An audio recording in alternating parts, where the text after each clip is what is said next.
Hello students, आज की class में हम काम कर रहे हैं एक नए डिवीजन में और इस डिवीजन का नाम है जबलपुर डिवीजन। अब तक हमने क्या काम किया है मैं क्विकली रिकॉल करा दूं। अब तक हम लोगों ने 3 डिवीजन्स को डिटेल्ड एनालाइज कर लिया है और वो 3 डिवीजन्स हमारे ट्रिक में आते हैं NRI। हमने नर्मदापुरम पढ़ लिया है, हमने रीवा डिवीजन पढ़ लिया है और इंदौर पढ़ लिया है। यहां हमने 3 डिस्ट्रिक्ट्स पढ़े हैं और वो 3 डिस्ट्रिक्ट्स हैं। सबसे पहले तो हमने पढ़ा है हरदा, होशंगाबाद और साथ ही साथ बैतूल, नर्मदापुरम डिवीजन के। रीवा डिवीजन में हमने 4 डिस्ट्रिक्ट्स पढ़े हैं और वो 4 डिस्ट्रिक्ट्स हैं रीवा, सतना, सीधी और सिगरैली। इंदौर डिवीजन में हमने 8 डिस्ट्रिक्ट्स पढ़े हैं। कौन से ट्रिक से? बाबू अली खान ने खरीदा इंदौर से झाड़ू, जिसमें हमने क्या क्या पढ़ लिया। सबसे पहले बड़वानी पढ़ लिया, फिर बुरहानपुर, फिर अलीराजपुर, फिर खंडवा, फिर खरगोन, फिर धार, फिर इंदौर और लास्ट में हमने पढ़ा था झापुर। आज हम शुरू कर रहे हैं जबलपुर डिवीजन। ट्रिक पूरी कर लेता हूं मैं। NRI ज सु सा जी बहुत चतुर। ठीक है, तो 1 बाय 1 हमें काम करना है। अब तक हमने ये 3 डिवीजन्स पूरा कर लिया है। आज हम जबलपुर डिवीजन पे काम कर रहे हैं। उसके बाद हमें पढ़ना है रिस्पेक्टिवली सागर, उज्जैन, शहडोल, ग्वालियर, भोपाल और चंबा। ठीक है, इसकी ट्रिक वीडियोस आपको देखना है तो आप लोग ट्रिक सीरीज चैनल में है, उसको आप फॉलो करके देख लें। ठीक है, इसमें पूरा मैंने डिटेल्ड एनालाइज किया है और मैंने 52 डिस्ट्रिक्ट्स को 10 डिवीजन्स में आने वाले और साथ ही साथ जो प्रस्तावित है 3 और एक और प्रस्तावित आप जबलपुर के साथ कह सकते हो। मैंने तो वहां पे आपको ये 55 कवर करके दी। लेटर ऑन हो सकता है कि ये बन जाए क्योंकि ये प्रस्तावित हो गए हैं, लेकिन राइट नाउ अभी आपको ये याद रखना है 10 डिवीजन 52 डिस्ट्रिक्ट जो आप कवर कर लोगे। अभी तक हमने कितने कवर कर लिए तो देख लो आप। तो so for we have covered this much. इसका मतलब हुआ हम लोगों ने अब तक 15 डिस्ट्रिक्ट्स कवर कर लिया है आउट ऑफ दिस 52। आज हम शुरू करेंगे 16th डिस्ट्रिक्ट और ये आएगा जबलपुर डिवीजन के अंतर्गत। मैं थोड़ा सा आइडिया दे दूं जबलपुर डिवीजन के बारे में। तो जबलपुर डिवीजन में फिर से 8 ही डिस्ट्रिक्ट्स मिलने वाले हैं, जितना हमें मिला था इंदौर में।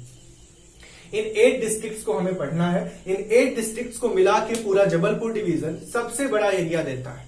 यानी एमपी में कोई डिवीजन सबसे ज्यादा एरिया वाला है तो वो है जबलपुर।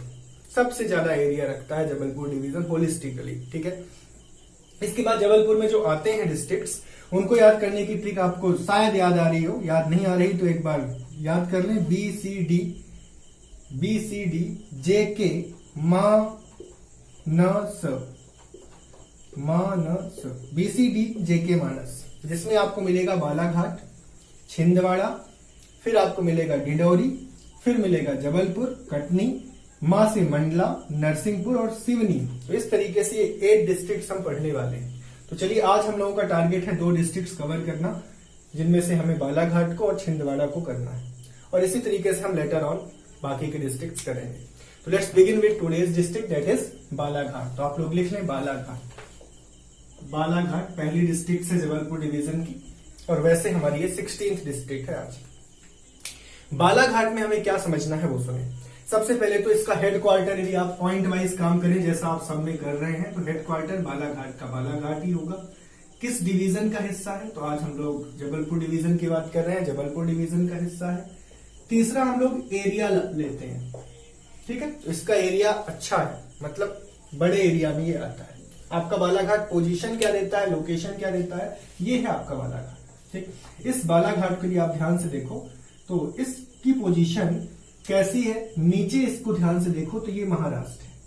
ठीक, और इस साइड ध्यान से देखो तो ये छत्तीसगढ़ है। यानी बालाघाट महाराष्ट्र और छत्तीसगढ़ के साथ बॉर्डर लगाता है। ये भी एक इंपॉर्टेंट पॉइंट हो जाएगा कि बालाघाट महाराष्ट्र और छत्तीसगढ़ के साथ बाउंड्री लगाता है। एक पक्षी जैसा दिखता है, उड़ते हुए पक्षी जैसा हमें बालाघाट दिखता है।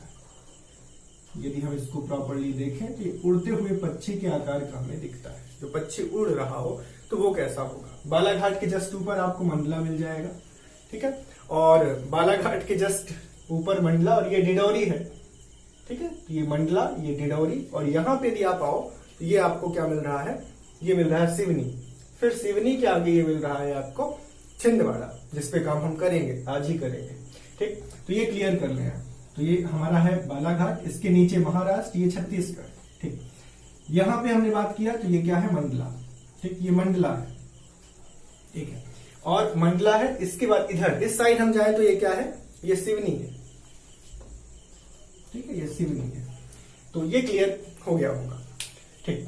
चलिए एरिया हम देखते हैं, इसका एरिया कितना रखता है हमारा बालाघाट। तो बालाघाट का एरिया लिखिए 9229 यानी 9229 किलोमीटर स्क्वायर, ठीक है, ये इसका एरिया है। इसके बाद पॉपुलेशन, कितनी जनसंख्या है यहाँ पे, कितने लोग निवास करते हैं। तो यहाँ पे लगभग हम लोगों को कहना चाहिए 17 लाख के अप्रॉक्स, ठीक है। मैं पूरे डेटा को अप्रॉक्स कर देता हूँ, एग्जैक्ट लिखने से अच्छा है आप अप्रॉक्स कर लो, क्योंकि याद भी हम कहाँ कर पाएंगे इतना। इससे अच्छा है कि हम लोग अप्रॉक्स ध्यान रखें, बार बार पढ़ोगे तो अप्रॉक्स पता चल जाएगा यार 17 लाख है। और कंपेयर करो, आप मैप में देख के भी लॉजिक लगाओ, क्योंकि कोई ज्यादा एरिया रखेगा तो फिर ऑब्वियसली पॉपुलेशन भी ज्यादा होगी। तो यहाँ पे 17 लाख पॉपुलेशन है। अब पॉपुलेशन से रिलेटेड क्या क्या चीजें आती हैं, पॉपुलेशन डेंसिटी आता है, साथ ही साथ वहां पे सेक्स रेशियो, लिंगानुपात आता है। चलिए इन चीजों को देख लेते हैं हम लोग। तो यहाँ पे सबसे पहले तो साक्षरता 77% है, लिटरेसी भी आती है इसी से रिलेटेड। तो लिटरेसी यानी साक्षरता 77% है। और विलेज में रहने वाले, गांव में रहने वाले जो लोग हैं, ग्रामीण है, वो ग्रामीण यहाँ पे बहुत ज्यादा है। ग्रामीण यहाँ पे अबाउट 86% है, 86% के करीब ग्रामीण है। और ग्रामीण की यदि आबादी आप देखो तो सबसे ज्यादा आबादी किसी जिले में यदि है एमपी के, तो आप कह सकते हो कि वो बालाघाट में है। लेकिन संभाग वाइज यदि आप देखो कि किसी संभाग में सबसे ज्यादा गांव में रहने वाले लोग हैं, तो रीवा संभाग में सबसे ज्यादा ग्रामीण में रहते हैं लोग। लेकिन किसी पर्टिकुलर डिस्ट्रिक्ट में सबसे ज्यादा गांव वाले हैं या गांव में रहते हैं लोग, तो वो है बालाघाट, ठीक है। ये पॉपुलेशन डेंसिटी देख लेते हैं। पॉपुलेशन डेंसिटी के अलावा सेक्स रेशियो देख लेते हैं। आप लोग अलग अलग पॉइंट भी लिटरेसी और विलेज का बना सकते हो, ठीक है। पॉइंट तो अपनी सुविधा के लिए हम लोग बनाते हैं। तो पॉपुलेशन डेंसिटी का मतलब होता है कि 1 किलोमीटर स्क्वायर एरिया में कितने लोग रहते हैं। तो यहां पे मैं आपको बता दूं पॉपुलेशन डेंसिटी यहाँ पे 184 है, इसे जनघनत्व भी बोलते हैं हिंदी में। तो 184 पॉपुलेशन डेंसिटी ये रखता है। साथ ही साथ यदि इसका हम बात करें कि क्या सेक्स रेशियो है, तो सेक्स रेशियो इसका सबसे ज्यादा है, सबसे ज्यादा, सर्वश्रेष्ठ कह सकते हो इसको सेक्स रेशियो के मामले में, ठीक है। तो सबसे ज्यादा सेक्स रेशियो एमपी में रखता है। ये कितना रखता है ये याद रखें, 1021। 1021 का मतलब हुआ कि 1000 यदि पुरुष हैं तो उसमें 1021 महिलाएं हैं। ये अच्छा है, ठीक है, पॉजिटिव साइन है। चलिए अब हम तहसील लेते हैं बच्चों, तहसीलें लेते हैं। यहाँ पे कितनी तहसीलें हैं, तो यहाँ पे तहसीलें आपको मिलेंगी 11। और उन 11 तहसीलों को याद करने के लिए मेरे पास ट्रिक है, और उस ट्रिक को आप फॉलो करेंगे, थोड़ा सा एक रिद्म भी बनता है इस ट्रिक में। बाला, बारा, बिरसा, बैहर, ठीक है। पहले तो आप लिख लीजिए बाला, बारा, बिरसा और बैहर। तो ये पहली लाइन है, बाला, बारा, बिरसा, बैहर, ठीक है। बाला, बारा, बिरसा, बैहर, पहली लाइन। दूसरी लाइन सुनिए, किरना कटंगी खैर लांजी। किरना कटंगी खैर लांजी, किरना कटंगी खैर, किरना कटंगी खैर लांजी। ये आपकी हो गई दूसरी लाइन ट्रिक की। तीसरी है पारसलाल तिरोड़ी, पारसलाल तिरोड़ी। चलिए फिर से एक बार मेरे साथ आप लोग बोलें, बाला, बारा, बिरसा, बैहर, किरना कटंगी खैर लांजी, पारसलाल तिरोड़ी, ठीक है। तिरोड़ी को कई बार कुछ जगह तहसील नहीं भी दिखाता है, पर ये है, ठीक है। तो ये देख लें एक बार, बाला, बारा, बिरसा, बैहर, किरना कटंगी खैर लांजी, पारसलाल तिरोड़ी। इस पर आप थोड़ा काम भी कर लेना, वैसे ये तहसील है, ठीक है। अब इसमें मैं बता दूं आपको, बाला से तो आप समझ गए होंगे बालाघाट ही है ये, तो पूरा नाम इसका बालाघाट हो जाएगा। हाँ, 12 से आप लिख लीजिए, इसका पूरा नाम है 12 सिवनी, 12 सिवनी। हाँ, बिरसा से बिरसा ही है, बैहर से बैहर ही है। तो ये हो गए आपके 4 तहसील। फिर किरना, किरना से आपका क्या आता है लिख लें, किरनापुर। कटनी से, कटंगी से एज इट इज कटंगी आ जाएगा। खैर से लिख लें खैर लांजी, और लांजी खुद एक तहसील है, खैर लांजी भी है, लांजी भी है। पारस, पारस से आप एक वहां पे पारसवाड़ा करके एक तहसील है, पारसवाड़ा। और लाल से आप लोग याद रखिए, लाल बर्रा, लाल बर्रा। और तिरोड़ी खुद एक तहसील है। तो देखिए भाई, पूरे 11 तहसील में फिर से याद दिला दूं, बाला बारा बिरसा बैहर, बोलिए बाला बारा बिरसा बैहर, किरना कटंगी खैर लांजी, पारस लाल तिरोड़ी। अब ये सब मेरी बनाई ट्रिक है भाई, आपको कहीं नहीं मिलेगी, मैं अपने अकॉर्डिंग ही अरेंज कर देता हूं। अब थोड़ा अरेंजमेंट तो हो ही रहा है, देख रहे होंगे आप। बाला बारा बिरसा बैहर, किरना कटंगी खैर लांजी, पारस लाल तिरोड़ी। ऐसे में भूलोगे नहीं, अब रेफरेंस तो बन ही जाएगा, बाला से बालाघाट, बारा से बारा सिवनी, 1 2 बार 3 बार पढ़ोगे याद हो जाएगा। बिरसा बैहर एग्जैक्टली वैसे ही याद रखो, किरनापुर कटंगी खैर लौजी लौजी, पारसवाड़ा लाल बर्रा। अब इस तिरोड़ी को छोड़कर बाकी सब विकास खंड भी हैं, तिरोड़ी को छोड़कर बाकी सब विकास खंड है। 10 विकास खंड यहाँ पे आपको देखने को मिलते हैं। यदि आप बालाघाट की डिस्ट्रिक्ट साइड पे जाओ तो बालाघाट की डिस्ट्रिक्ट साइड पे आपको तिरोड़ी ना तो तहसील मिलता है, ठीक है, ठीक है, थोड़ा देख लेना आप तिरोड़ी को। हालांकि मैं तहसील ले रहा हूं क्योंकि कई रेफरेंस में मुझे तिरोड़ी तहसील मिला है। बाकी के 10 जो बचे अब वो सब क्या कहलाएंगे, विकास खंड भी हैं वो। तो कौन कौन से विकास खंड हो गए, बालाघाट, बारा सिवनी, बिरसा बैहर, किरनापुर कटंगी खैर लांजी लांजी और पारसवाड़ा लाल बर्रा। ये सब क्या हो जाएंगे आपके 10 इनिशियल जो है विकास खंड भी हो जाएंगे। तो ये हो गए आपके 8 पॉइंट्स जो आपने कवर कर लिया। चलिए 9th पॉइंट लेते हैं। बहुत सारे पॉइंट्स हैं लेकिन हम लोग आसानी से कवर कर लेंगे।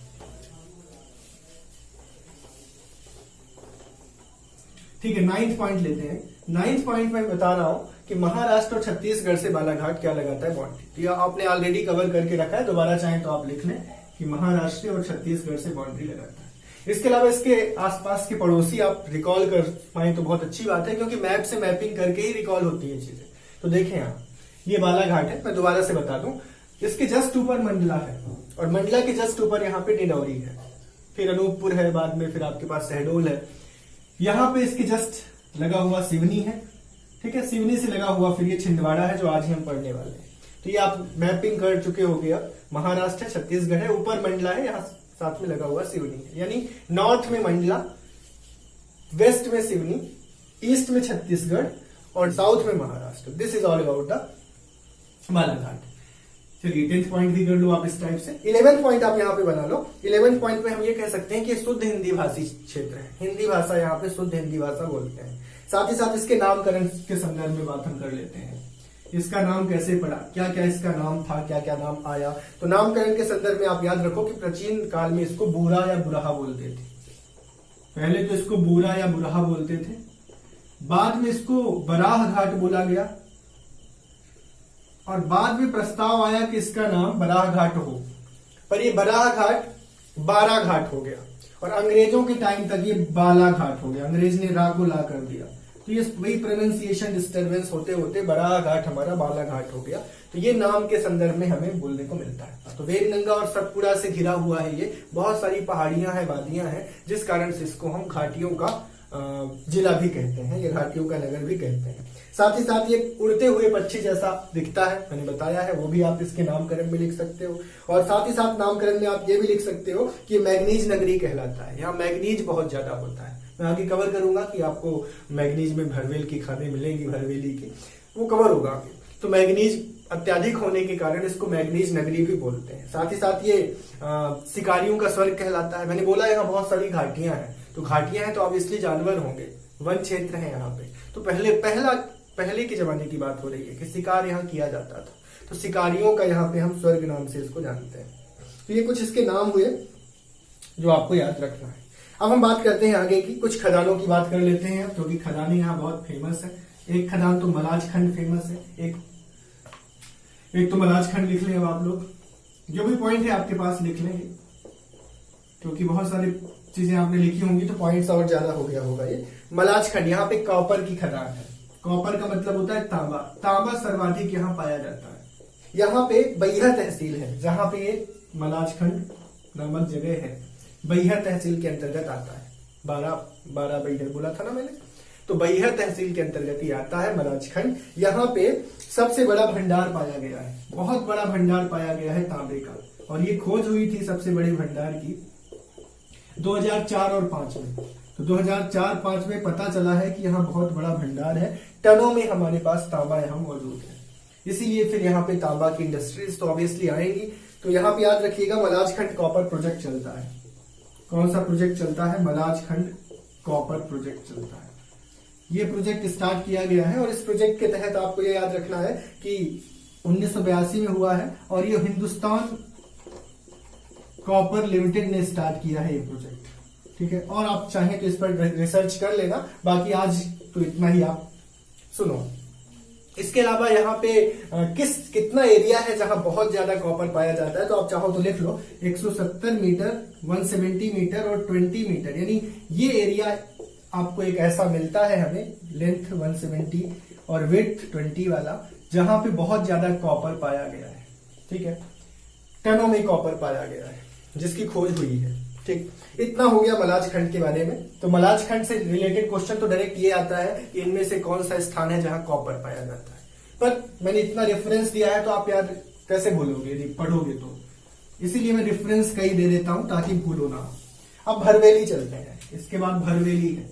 तो इस भरवेली में मैग्नीज पाया गया है, इस भरवेली के कारण ही मैग्नीज नगरी बोलते हैं इसको। मैग्नीज को हम लोग Mn से लिखते हैं, बाकी आप चाहो तो इसको ऐसा लिख लो मैग्नीज, या हिंदी में लिख लो मैग्नीज, वॉट एवर यू प्रीफर। ये इसका सिंबल होता है, केमिकल सिंबल, ठीक। भरवेली में मैग्नीज की खदानें हैं, आप कह सकते हो मैग्नीज यहाँ पाया जाता है।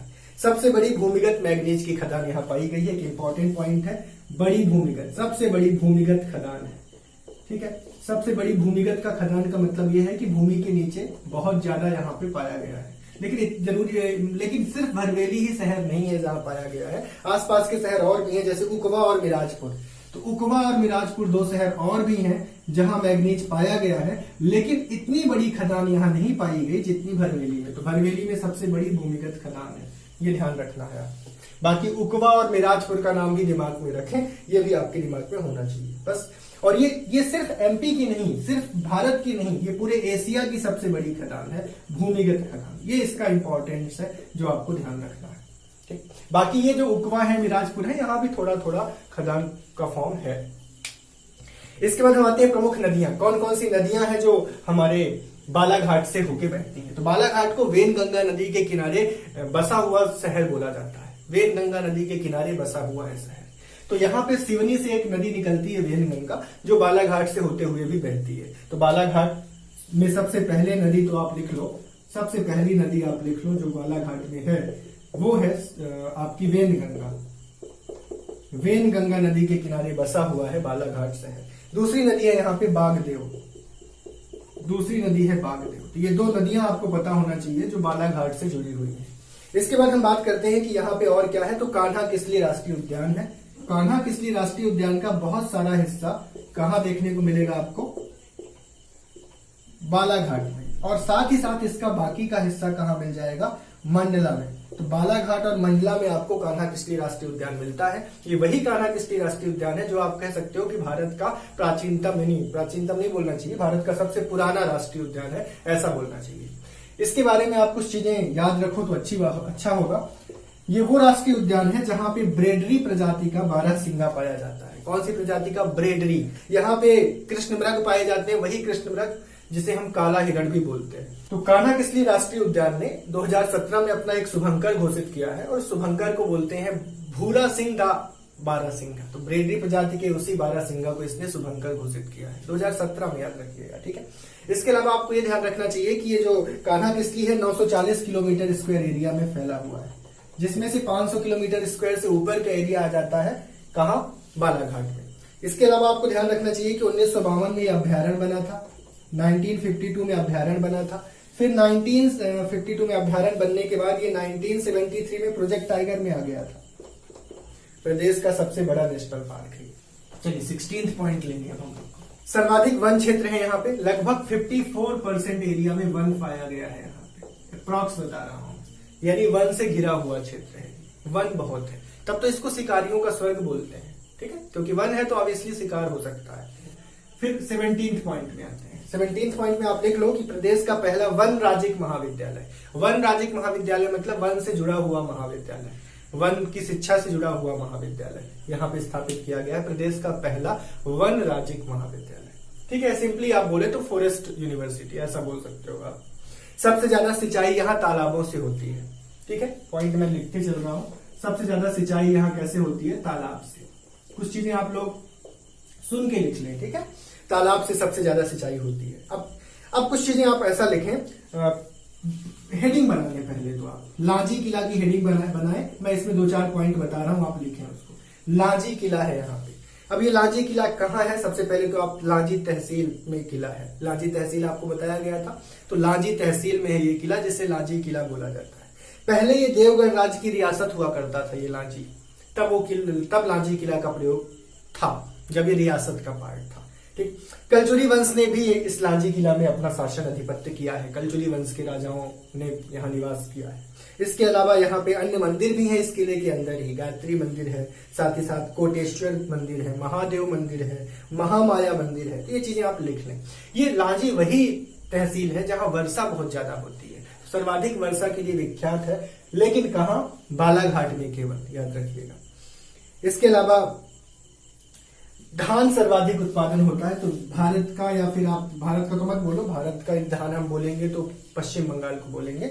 हाँ, हमें यदि बात करनी हो एमपी की, तो मध्य प्रदेश का सबसे ज्यादा धान उत्पादक या चावल उत्पादक है। सबसे ज्यादा चावल यदि मध्य प्रदेश में कहीं होता है तो बालाघाट में होता है। ठीक है, याद रहेगा आपको। अब हम लोग बात करते हैं आगे। तो यहाँ पे और क्या है? तो यहाँ पे बैगा जनजाति है, साथ ही साथ बांस का सबसे ज्यादा उत्पादक। तो जिस तरीके से चावल का सबसे ज्यादा उत्पादक है, ये बांस का भी है। यहाँ बैगा जनजाति रहती है, ये भी इंपॉर्टेंट है आपके लिए। कौन सी जनजाति निवास करती है यहाँ पे? बैगा जनजाति निवास करती है, इंपॉर्टेंट है। इसके बाद यहाँ बालाघाट जनसंपर्क कार्यालय है। तो हर जगह जनसंपर्क कार्यालय तो होते हैं, तो क्या खास बात है बालाघाट जनसंपर्क कार्यालय की? तो हर जगह जनसंपर्क कार्यालय होते जरूर हैं, लेकिन बालाघाट का जनसंपर्क कार्यालय वह पहला जनसंपर्क कार्यालय है जो पेपरलेस हो गया है, मतलब पेपर के बिना काम करता है मैक्सिमम काम। तो पेपरलेस कार्यालय ये चलाता है। तो पहला ऐसा जनसंपर्क कार्यालय है जो पेपरलेस कार्यालय की श्रेणी में आता है, याद रखिएगा। अब आता है नहलेसरा बांध। चलिए, नहलेसरा बांध के बारे में 2-3 पॉइंट्स लिखेंगे अब हम लोग। लिखिए, पहला पॉइंट नहलेसरा बांध के बारे में कि ये 1960-65 में बना। तो चंदन नदी पर ये है। ठीक है, 1960-65 में ये बना, चंदन नदी पर नहलेसरा बांध। एक और पॉइंट इसके बारे में याद रखेंगे, अम्माई का मंदिर भी रखता है एक। नहलेसरा बांध के पास ही एक अम्माई मंदिर है। तो ये 3 पॉइंट आप यहाँ पे याद रखें, नहलेसरा बांध से जुड़ा हुआ। ठीक है, चलिए आगे का पॉइंट और लेंगे हम। बिल्कुल जितने भी इंपॉर्टेंट पॉइंट्स इस जिले से जुड़े हुए हैं बालाघाट से, सभी आपको मिल जाएंगे आज। और आप भी इसको नोट्स बना लें और रिकॉल भी करते चलना है। अब आप लोग नेक्स्ट लिखिए हट्टा की बावड़ी। हट्टा की बावड़ी ले लें अब आप। हट्टा बावड़ी लिख लें या हट्टा की बावड़ी लिख लें। बावड़ी का मतलब होता है जहां पे पानी होता था, लोग चल के नीचे तक जाते थे, पानी भरते थे। ठीक है, सीढ़ियां भी बनी होती हैं बावड़ी, शायद आपने देखा होगा।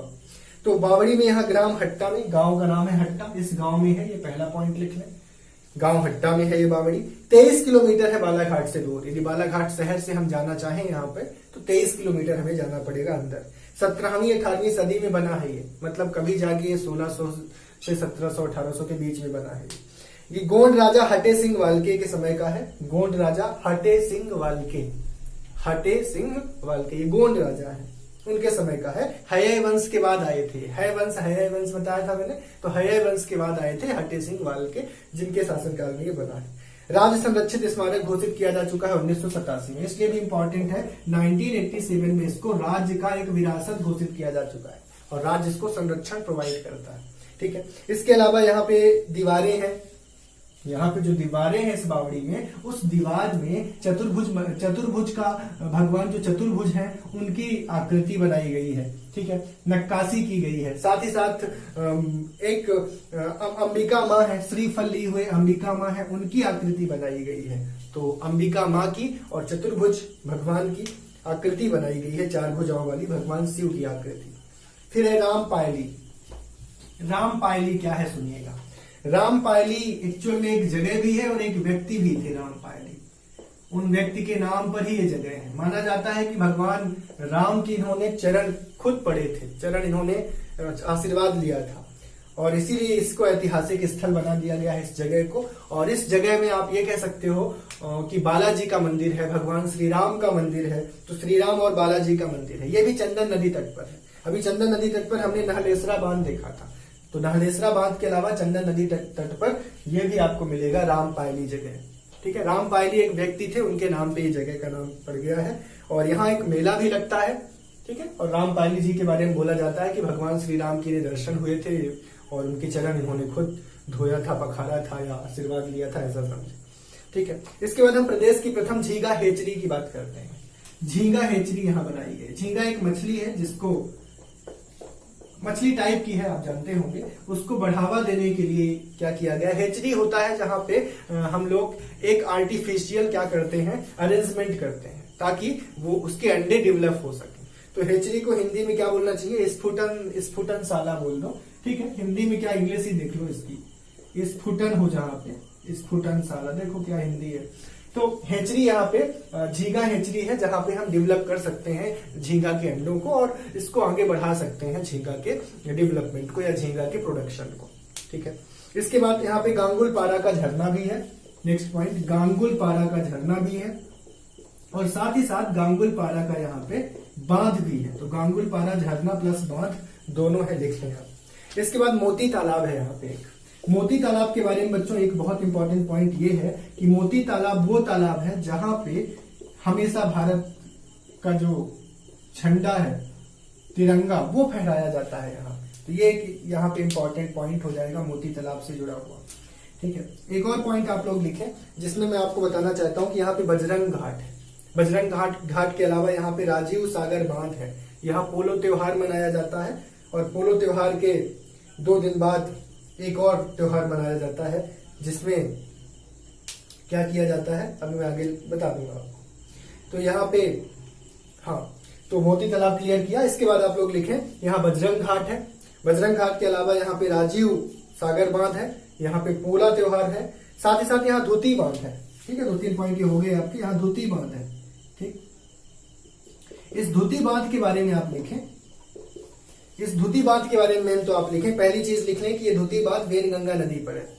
दूसरी चीज आप लिख लें कि ये लागटा जगह पे है। कौन सी जगह पे है, लागटा नाम की जगह पर है, वेनगंगा नदी पर है। और ये पुराना बांध है। कब का पुराना बांध है, 1921-22 में। आप लिख लें इसका एग्जैक्ट 1911 से 23 के बीच में ये माना जाता है कि बना था। मार्बल डोलोमाइट यहाँ पाया जाता है। और ये जो डोलोमाइट है, ये डोलोमाइट कहाँ कहाँ पाया जाता है इस बालाघाट में, आप चाहें तो लिख लें। ये भगतपुर में, भगतपुर, साथ ही साथ लाटरी में, साथ ही साथ सीता पचोरों में, साथ ही साथ दुल्हापुर में। तो ये जगहों का नाम है, गांव का नाम है दुल्हापुर।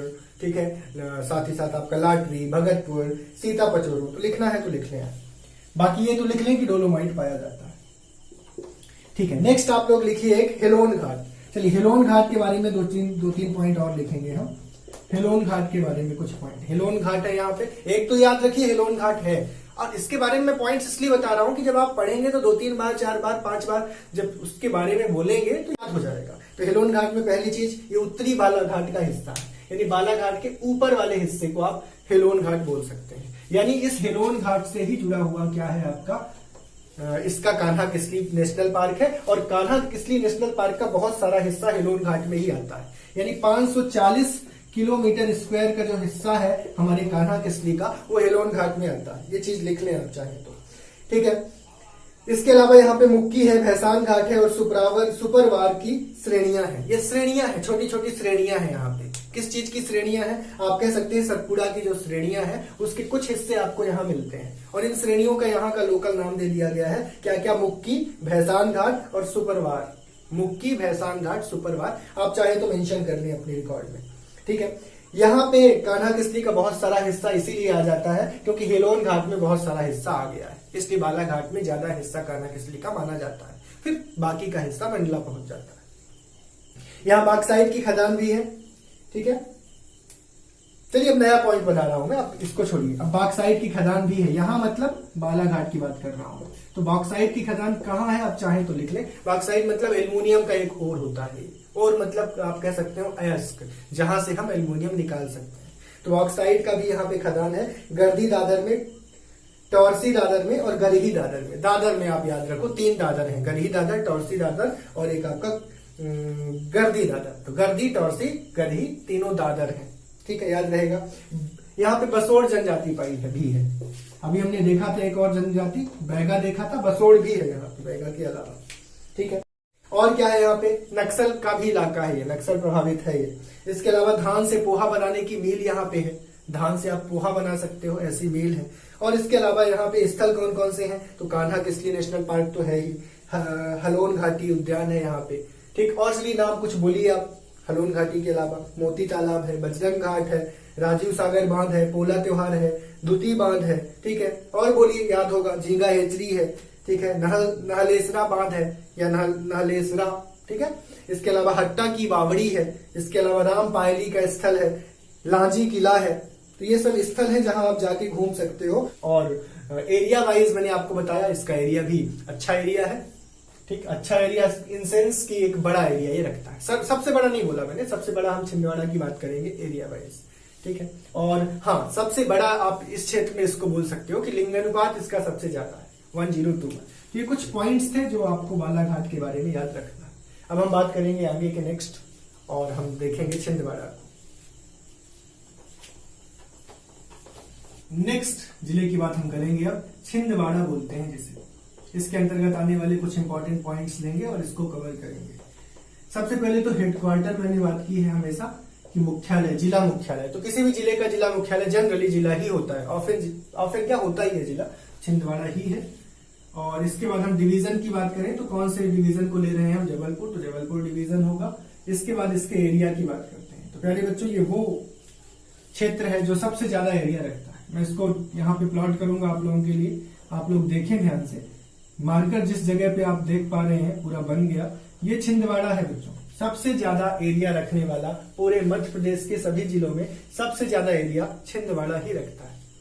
तो सर्वाधिक एरिया वाला, तो ये एरिया बहुत इंपॉर्टेंट रोल इसलिए भी प्ले करता है क्योंकि ये सबसे ज्यादा एरिया रखता है। 11,815 किलोमीटर स्क्वायर एरिया, ठीक है। हमने पढ़ा था 9,000 किलोमीटर स्क्वायर से ज्यादा बालाघाट का था, ये 11,000 से ज्यादा है, 12,000 किलोमीटर स्क्वायर के लगभग पहुंच गया ये, ठीक है। जनता कितनी रहती है यहाँ पे, कितना पॉपुलेशन है, जनसंख्या क्या है, ये आप लोग लिख लें। कितने यहाँ पे लोग रहते हैं, तो यहाँ पे लोग रहते हैं लगभग 21 लाख लोग, 21 लाख के करीब लोग यहाँ पे रहते हैं, ठीक। और ये 21 लाख लोग कितने साक्षर हैं, तो याद रखें यहाँ पे साक्षरता है 71% लोग लिटरेट है। लिटरेसी रेट यहाँ पे साक्षरता दर 71% है। साथ ही साथ यहाँ पे 964 सेक्स रेशियो है, यानी लिंगानुपात इसका कितना है, 964, यानी 1000 पुरुष पर 964 महिलाएं हैं, ये इसका मतलब हुआ, ठीक है। अब हम लोग आ जाते हैं यहाँ पे, जनघनत्व देख लिया हमने,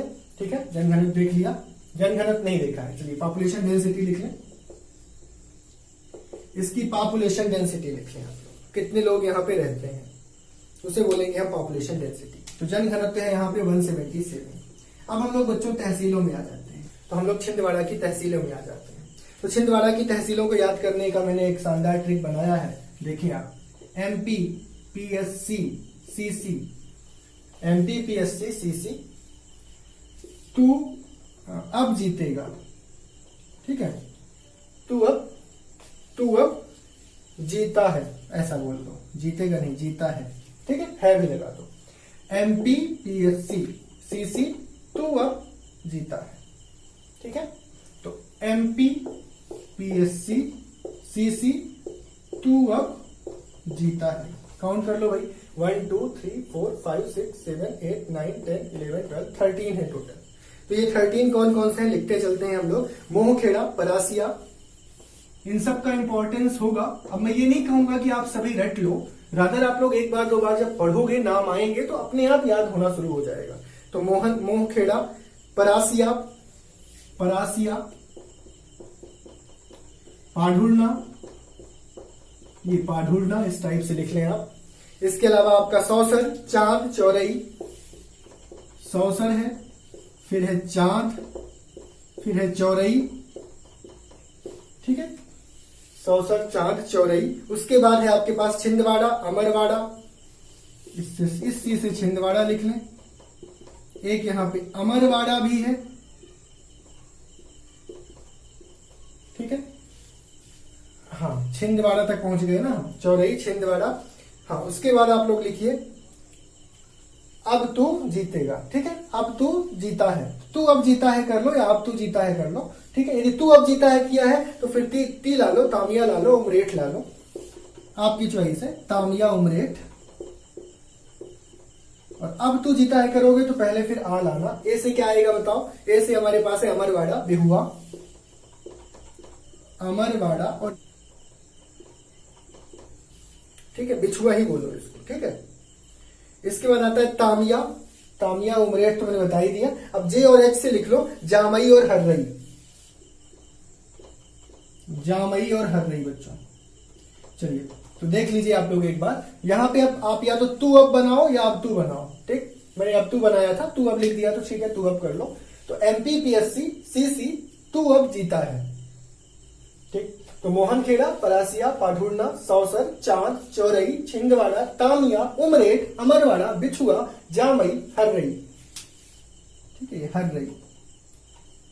तो ये हो गए आपके पास 13। इनमें से कौन कौन आपको हटाना है, आपको एक तो चांद को हटाना है और एक आपको हटा देना है साथ ही साथ उमरेठ को।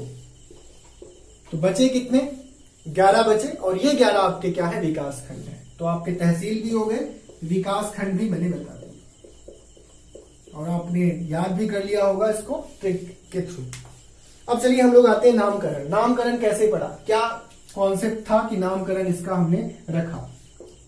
तो नामकरण के पीछे बोला जाता है इसका नाम छिंदवाड़ा इसलिए पड़ा क्योंकि यहाँ पे छिंद के बहुत वृक्ष थे, खजूर बहुत थे, छिंद को खजूर बोलते हैं लोकल लैंग्वेज में। तो खजूर बहुत ज्यादा होने के कारण, छिंद बहुत ज्यादा होने के कारण ये छिंद का वाड़ा यानी छिंद की जगह कहला गया, ठीक। नगर पालिका यहाँ कब बना था याद रखिएगा, 1867 में यहाँ नगर पालिका बन गया था, 1867 में यहाँ नगर पालिका बन गया था। और क्या है, यहाँ पे शेर की बहुतायत है, शेर बहुत ज्यादा है इसलिए इसको सिंधवाड़ा भी बोलते हैं, ठीक है। तो शेर की बहुतायत होने के कारण छिंदवाड़ा के अलावा इसको सिंधवाड़ा भी बोलते हैं, और वही बढ़ के फिर छिंदवाड़ा हो गया, ऐसा समझ सकते हो आप। नेक्स्ट पॉइंट आप लोग बना ले, नेक्स्ट पॉइंट आप लोग लिखें कि यहाँ पे अरोग स्थल भी है और ये कॉर्न सिटी भी कहलाता है। नामकरण में ही लिख लें ये सब, कॉर्न सिटी भी कहलाता है। कॉर्न यानी मक्का, मकई, मक्का की मतलब मोटे अनाज ज्यादा होते हैं। होता क्या है बच्चों कि यहाँ पे आप कहोगे मिट्टी कैसी है, बंजर टाइप की मिट्टी मत बोलो, या तो ऐसा बोलो थोड़ा बड़ी मिट्टी है या रेतीली टाइप की मिट्टी है, ऐसा बोलना चाहिए। तो रेतीली मिट्टी होने के कारण होता क्या है कि जल्दी सूख जाता है, ये इलाका सूख जाता है, और ऐसे इलाके में मोटे अनाज ही हो पाते हैं, इसलिए इसमें मक्का अच्छा होता है, जिसके कारण इसको हम कॉर्न सिटी भी बोलते हैं। और क्या है, प्राचीन काल में यहाँ राष्ट्रकूट का शासन था, जिसकी राजधानी छिंदवाड़ा का नीलकंठ स्थान था। तो कह सकते हो कि राष्ट्रकूट का शासन यहाँ रहा है। कौन से वंश का यहाँ शासन रहा है, राष्ट्रकूटों का शासन रहा है, जिन्होंने छिंदवाड़ा के नीलकंठ को अपनी राजधानी बनाया था। यहाँ पे एक कॉम्प्लेक्स भी है, एग्रो कॉम्प्लेक्स।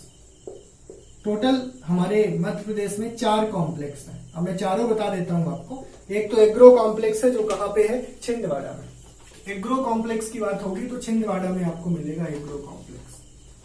इसके अलावा एक कॉम्प्लेक्स है जिसे हम बोलते हैं इलेक्ट्रॉनिक कॉम्प्लेक्स, इसे याद रखिए इंदौर में है। इसके अलावा एक कॉम्प्लेक्स है लेदर का कॉम्प्लेक्स, लेदर कॉम्प्लेक्स देवास में है। और एक और बचता है स्टेनलेस स्टील कॉम्प्लेक्स जो कि सागर में है। तो ये 4 कॉम्प्लेक्स याद रखिए। फिर से मैं रिपीट कर देता हूं, एग्रो कॉम्प्लेक्स तो कहां है, छिंदवाड़ा में। इलेक्ट्रॉनिक कॉम्प्लेक्स इंदौर में है, लेदर कॉम्प्लेक्स देवास में है, और स्टेनलेस स्टील का कॉम्प्लेक्स कहां बोलेंगे आप, सागर में। ये कॉम्प्लेक्स का मतलब ये है कि इन पर काम ज्यादा होता है इन जगहों पर, ठीक है। इंडस्ट्रीज डेवलप होती हैं, ये कहो आप। यहाँ की मिट्टी मैंने बता ही दिया था, बजरी है, जिसमें पानी बहुत नहीं सूख पाता। क्यों? क्योंकि मिट्टी बहुत जल्दी सूख जाती है, ठीक है। और मिट्टी जल्दी सूख जाती है, इसलिए यहाँ पे कौन से अनाज हो पाते हैं ज्यादा, मोटे अनाज। तो मोटे अनाज में मक्का, मकई यहाँ बहुत होता है, जिस कारण से इसे कॉर्न सिटी भी बोलते हैं। और ये महाराष्ट्र से लगा हुआ है, और महाराष्ट्र से लगा हुआ है तो यहाँ पे महाराष्ट्र से लगे, रादर कहो नागपुर से लगा हुआ है। और नागपुर शायद आप जानते होंगे संतरा बहुत होता है नागपुर में, तो यहाँ भी संतरा होता है। तो यहाँ पे संतरा भी होता है, ये आपको ध्यान रखना है। संतरा के लिए भी जाना जाता है ये, ठीक है। चलिए और पॉइंट हम बनाते हैं अब। चलिए नेक्स्ट पॉइंट आप लोग छिंदवाड़ा के बारे में लिख लें। यहाँ पे नदियां कौन कौन सी हैं, एक तो वेनगंगा नदी है, एक पेंच नदी है और एक कान्हन नदी है। 3 नदियां हैं यहाँ पे। वेनगंगा नदी, पेंच और कान्हन, ये 3 नदियां आपको यहां देखने को मिलती हैं। वेनगंगा, पेंच और कान्हन, याद रखेंगे आप। इसके बाद हम बात करते हैं आगे कि यहाँ पे क्या है, और तो मसाला पार्क है। यहाँ पे पूरे मध्य प्रदेश का पहला मसाला पार्क यहीं बनाया गया है। मसाला पार्क मसाला बोर्ड के द्वारा बनाया गया है। कहां बनाया गया है? उमरा नाला के लास गांव में। उमरा नाला में एक गांव है लास गांव, वहां बनाया गया है। ठीक है, स्पाइस बोर्ड के द्वारा। कौन सा? स्पाइस पार्क या मसाला पार्क। इसके अलावा यहाँ पे खनिज कौन कौन से हैं? मैग्नीज है, कॉपर है। ठीक है, मैग्नीज है, मैग्नीज कॉपर इन तांबा है। साथ ही साथ यहाँ पे कोल है, डोलोमाइट भी है। इसके अलावा अभ्रक, फेल्सपर, और साथ ही साथ यहाँ पे आपको मिल जाता है संगमरमर भी मिल जाता है। याद रखेंगे इतना। पेंच राष्ट्रीय उद्यान भी है यहाँ पे। तो पेंच राष्ट्रीय उद्यान का कुछ भाग छिंदवाड़ा में हमें मिलता है। बाकी भाग जो पेंच राष्ट्रीय उद्यान का है वो आपको मिलेगा सिवनी में। ठीक है, तो छिंदवाड़ा के साथ लगा हुआ है सिवनी। तो छिंदवाड़ा में कुछ हिस्सा सिवनी में, और कुछ हिस्सा महाराष्ट्र में। तो मध्य प्रदेश में कितना हिस्सा आता है? 90% हिस्सा पेंच का। पेंच का 90% हिस्सा एमपी में आता है। और एमपी में कहां कहां? एक तो छिंदवाड़ा में और दूसरा सिवनी में। और बाकी का 10% हिस्सा आप लिख लो महाराष्ट्र में आता है पेंच का। तो पेंच ये राष्ट्रीय उद्यान इंपॉर्टेंट हो गया आपके लिए। इसके अलावा पेंच ताप विद्युत गृह भी है, जहां पे आप इलेक्ट्रिसिटी बनाते हो, जो मध्य प्रदेश और महाराष्ट्र के सीमा पे बना हुआ है। यही सीमा हो गई, यहां बना हुआ है पेंच। ठीक है, इसके बाद हम बात करते हैं टेक्सटाइल पार्क की, फूड पार्क की, और साथ ही साथ आदिवासी कला संग्रहालय की। तो टेक्सटाइल पार्क है, फूड पार्क है, और आदिवासी कला संग्रहालय।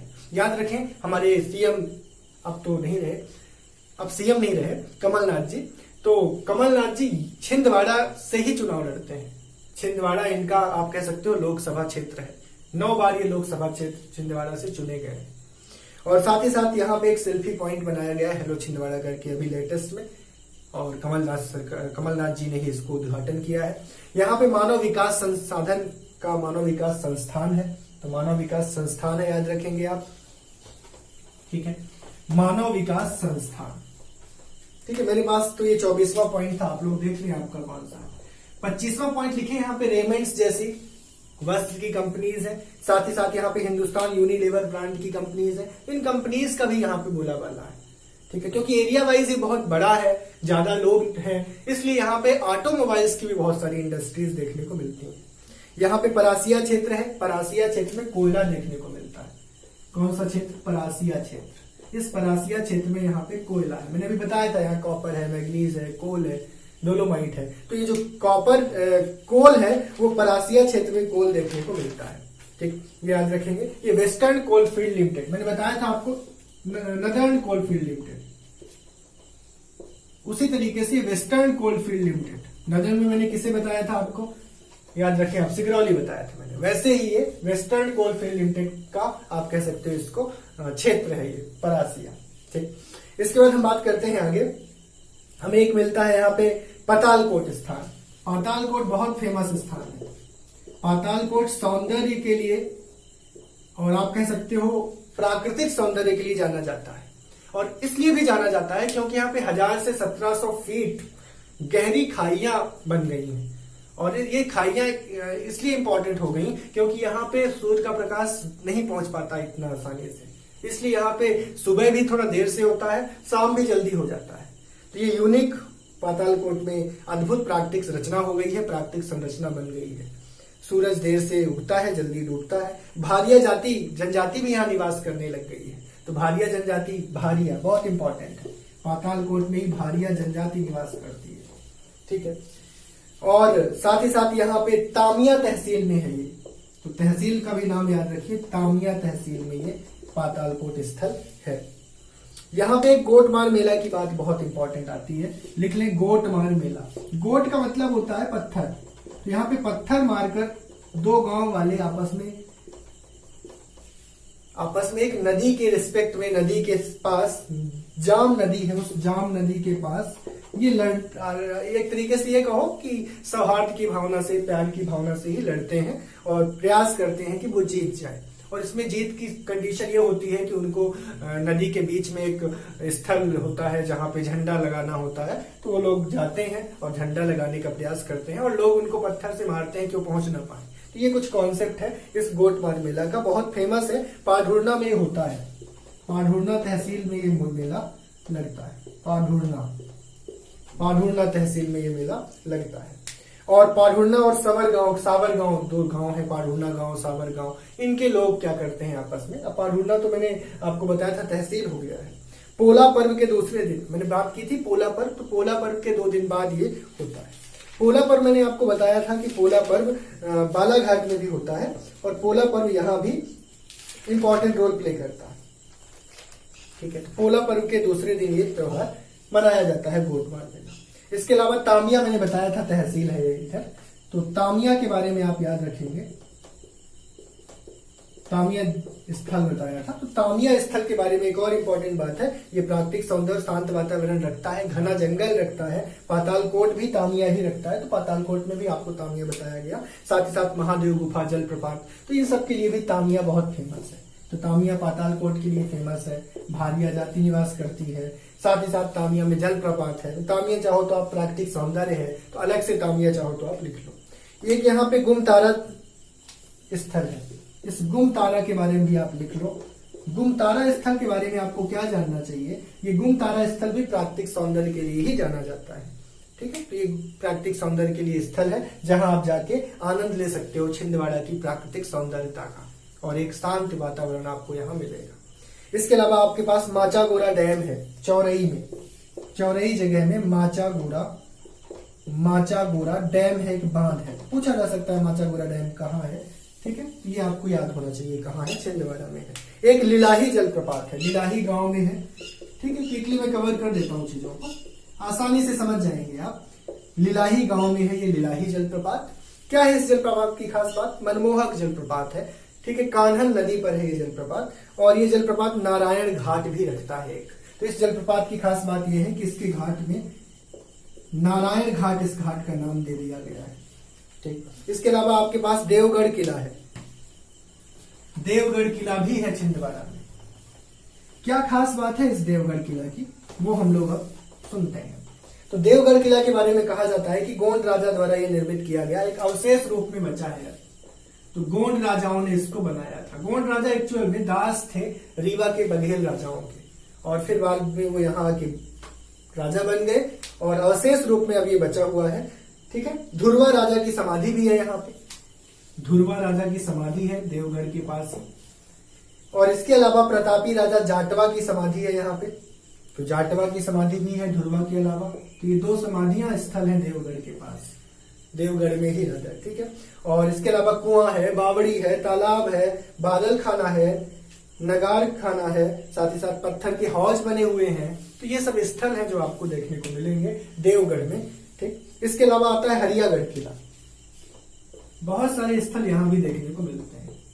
क्या है ये हरियागढ़ किला, मैं बता दूं आपको। हरियागढ़ किला के बारे में आप कुछ पॉइंट्स लिख लें। हरियागढ़ किला पहली बात तो कान्हन नदी तट पर है, जैसे मैंने आपको बताया था लिलाही जलप्रपात कान्हन नदी तट पर है, वैसे ही हरियागढ़ आपका जो किला है वो कान्हन नदी के तट पर ही है, कान्हन नदी के पास ही है। अवशेष रूप में बचा है अब 1500 फुट, लेकिन ऊंचाई इसकी क्या थी, बना हुआ है। अब इसकी ऊंचाई नहीं है 1500 फुट, जिस जगह पे बना हुआ है वो 1500 फुट ऊंचा है, मतलब एक पहाड़ी में बना हुआ है।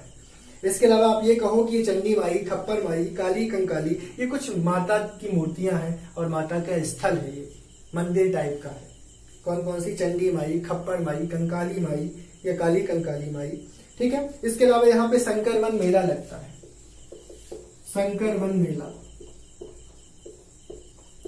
शंकरवन मेला के बारे में बहुत ज्यादा तो नहीं, पर 1-2 पॉइंट आपको लिख लेना चाहिए कि कुरई ग्राम में लगता है, कुरई। इसके अलावा ग्राम पंचायत पनाथवाड़ी है, बिछुआ तहसील के अंतर्गत आता है, 7 से लेकर 14 जनवरी के बीच में लगता है, और 100 एकड़ की भूमि में ये पूरा मेला लगता है। और यहाँ पे एक शिवलिंग भी है जिसकी पूजा की जाती है, और साथ ही साथ 1967 से ये मेला चल रहा है। तो ये कुछ इंपॉर्टेंट बात याद रखिए, फिर से मैं रिपीट कर दूं, 1967 से चल रहा है। और ये मेला एक ऐसा मेला है जो 7 से लेकर 14 जनवरी के बीच 7 दिन, लगभग 1 सप्ताह तक ये मेला हर वर्ष लगता है 1967 से। और क्या रखना था इस मेला के बारे में, 100 एकड़ में ये मेला लगता है और साथ ही साथ ये मेला शिवलिंग पूजा के साथ शुरुआत की जाती है। इस मेला की कुरई ग्राम में ये लगता है और तहसील आपको याद रखना बिछुआ तहसील, तो बिछुआ तहसील में ये मेला लगता है। इसके बाद एक और लास्ट ही बता रहा हूं मैं, अब कंप्लीट ही हो गया ये, अनहोनी। यहाँ पे एक अनहोनी है जलप्रपात, अनहोनी नाम है जलप्रपात का, थोड़ा भूतिया नाम लग रहा है।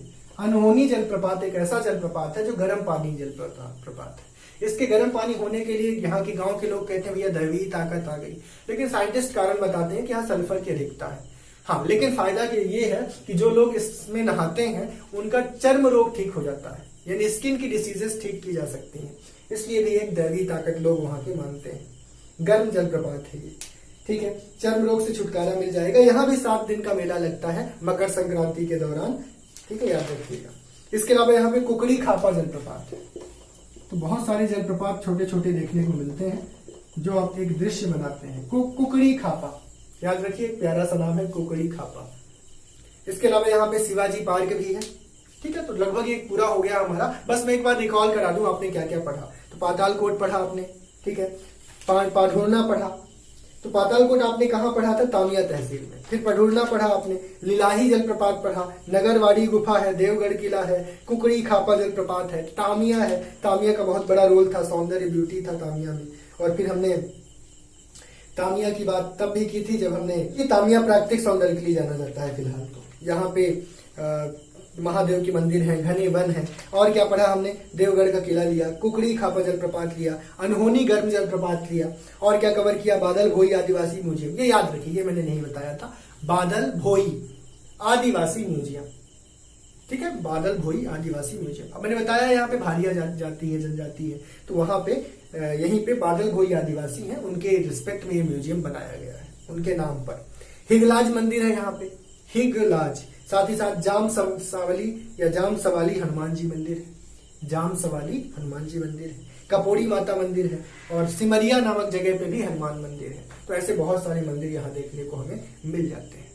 तो ये पवित्र स्थल है और वन से घिरे हुए स्थल थे दोनों ही जो हमने पढ़े, तो आपको समझ में आ गया होगा। ठीक है, आज के लिए हम लोग इतना ही करते हैं।